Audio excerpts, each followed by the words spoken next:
Bonjour à toutes et à tous et bienvenue dans le supplément de la 5e de couve, l'émission du dimanche de la 5e de couve.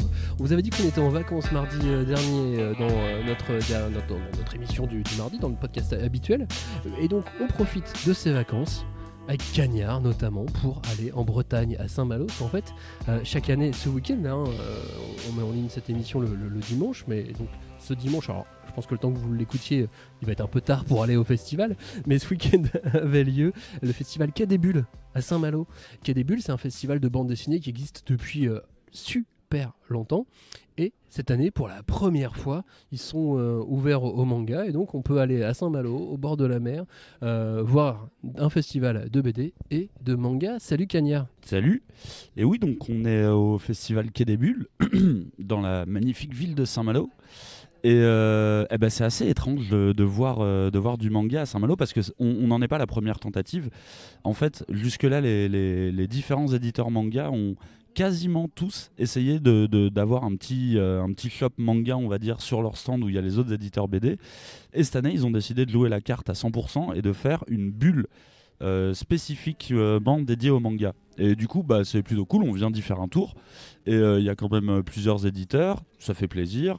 Il y a Renaud Lemaire qui dédicace sur le stand Pika, donc c'est cool, il y a du monde. Moi, le seul truc qui me manquerait, mais en même temps c'est peut-être un petit peu trop tôt, c'est que de toutes les expos qu'il y a, et les expos au Festival Quai des Bulles sont vraiment magnifiques, les scénographies sont toujours hyper réfléchies, il n'y a pas d'expo manga. Ça, j'avoue, ça me manque un peu. Alors figure-toi qu'il y a une sorte d'expo manga sur le rond-point quand on arrive en voiture sur la vieille ville de Saint-Malo. Tout autour du rond-point, il y a une sorte d'expo Senseiya avec la bande dessinée Senseiya qui est sortie aux éditions Kana. Bon, c'est de l'affichage quand tu passes, tu sais, quand tu es en train de marcher, tu vas sur la vieille ville, tu vas sur le festival, c'est pas une vraie exposition, c'est un truc de rue ou de gare. Tu sais, comme dans les gares, il y a de plus en plus ça aussi maintenant dans les gares, des expositions SNCF, ce genre de choses. C'est toujours marrant, au moins quand tu patientes ou quand tu passes, c'est rigolo, tu vois des choses comme ça. Donc effectivement, comme Cagnard, tu viens de le dire, il y avait déjà des éditeurs manga qui étaient venus ou qui avaient quelques mangas, en tout cas pour certains éditeurs BD qui venaient au festival Quai des Bulles à Saint-Malo. Mais donc là, ils ont fait un truc qui s'appelle le pavillon manga avec plusieurs éditeurs. Il y a les plus gros éditeurs en fait qui sont présents, donc Pika, Kana, il y a Vega également, Ankama est venu aussi, le Lézard Noir a un stand également, donc c'est très sympa. Et qu'est-ce que ça veut dire ? Qu'est-ce que ça montre de l'évolution du marché, le fait que un festival aussi ancien, qui est vraiment très BD depuis longtemps, s'ouvre au manga comme ça, alors que Angoulême l'a déjà fait, alors qu'il existe des Japan Expo, alors que sur ce même week-end, il y a un Japan Expo à Orléans par exemple. Qu'est-ce que ça montre à ton avis ? Qu'est-ce que ça montre ? Ça montre que les tentatives timides qu'il y a eu précédemment, elles ne fonctionnaient pas vraiment. Alors il faut savoir que Quai des Bulles, c'est un salon très familial. C'est peut-être l'un des salons qui est considéré comme le plus familial des autres festivals BD. Et du coup, je pense qu'il y a jamais eu de manque à gagner, dans le sens où même quand les mangas étaient présents sur les stands, ça vendait pas plus que ça. Donc je pense que l'idée de la jouer à 100% et de dire ok, maintenant il y a une bulle, alors elle n'est pas énorme, hein, c'est pas non plus immense, mais c'est un début.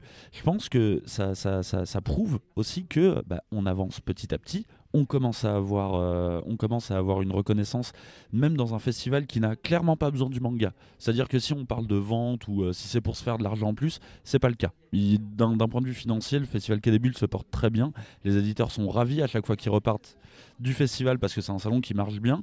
Donc si c'est pas financier, c'est que je pense qu'il y a eu vraiment une espèce d'ouverture thématique. La place du manga à l'heure actuelle. De toute façon, on discute avec ces éditeurs. Parce que par exemple, Kana est dans la même structure que l'éditeur de bande dessinée d'Argo, qui est Média Participation.